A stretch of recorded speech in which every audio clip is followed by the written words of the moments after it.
Hi అండి, నమస్తే. Welcome back to Lalitha Valluri kitchen. నేను ఇక్కడ చూపిస్తున్నానండి రాగి అంబలి అలా ఇంట్లో ఈజీగా ప్రిపేర్ చేసుకోవచ్చు అని. ఇక్కడ 4 టేబుల్ స్పూన్లు అయితే నేను రాగి పౌడర్ తీసుకుంటున్నాను. ఇది మార్కెట్లో మనకి ఈజీగా అవైలబుల్ ఉంటుంది రాగి పౌడరు.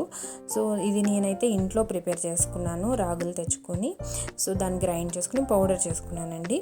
దాన్ని నేను ఇక్కడ 4 టేబుల్ స్పూన్లు అయితే తీసుకుంటున్నాను. తీసుకుని నీళ్లు పోసుకుని ఉండలు లేకుండా ఇలా కలుపుకొని పక్కన పెట్టుకోండి ఫస్ట్. దీని తర్వాత మనం ఇక్కడ ఒక గిన్నె తీసుకోవాలి. గిన్నె తీసుకుని స్టవ్ పైన పెట్టుకోండి. స్టవ్ పైన పెట్టుకుని ఒక 2 గ్లాసులు అయితే వాటర్ పోసుకోవాలండి. పావు గ్లాస్తో ఒక 2 గ్లాసులు అయితే పడుతుంది. ఇక్కడ నేను పల్చగా ప్రిపేర్ చేసుకుంటున్నాను తాగేటట్టుగా ఉండడానికి. సో మీకు గట్టిగా కావాలనుకుంటే 1.5 గ్లాస్ తీసుకోండి, సరిపోతుంది. ఇది మరుగు రాగానే కొంచెం మనం ఇక్కడ సాల్ట్ వేసేసుకుంటున్నాను. మీరు ఈ ప్లేస్లో కావాలంటే బెల్లం కూడా వేసుకోవచ్చండి. ఇష్టమైన వాళ్ళ బెల్లం కూడా వాడుకుంటారు. సో దీన్ని నేను ఇక్కడ ఇప్పుడు కలిపి పెట్టుకున్న మనం రాగి పిండిని వేసేసుకోవాలి. దీంట్లో మొత్తం వేసేసుకొని ఒక 5 మినిట్స్ అయితే మనం కలుపుకుంటూ ఉండాలండి. కొంచెం అంటుకుంటుంది ఒక్కొక్కసారి.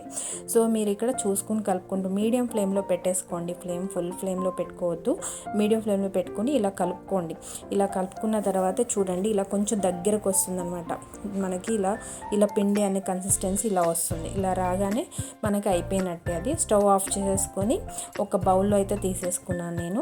దాన్ని చల్లారనివ్వాలి. చల్లారి పెట్టుకున్న తర్వాత దీంట్లో ఇప్పుడు నేను మజ్జిగ అయితే వేసుకుంటున్నాను. ఇలా మజ్జిగ వేసుకుని కలిపేసుకుని తాగడమే అండి. మీకు ఇష్టమైన వాళ్ళైతే పాలు జాగిరి వేసుకున్నప్పుడు పాలు వేసుకోవచ్చు. వేడి చేసుకున్న పాలు ఉంటుంది కదా, అది తీసుకుని కలుపుకోవచ్చు. అంతేనండి, చాలా ఈజీగా ప్రిపేర్ అయిపోతుంది. వీడియో మీకు నచ్చింది అనుకుంటున్నాను. నచ్చితే కనుక ఒక లైక్ అండ్ సబ్స్క్రైబ్ చేయండి. Thank you.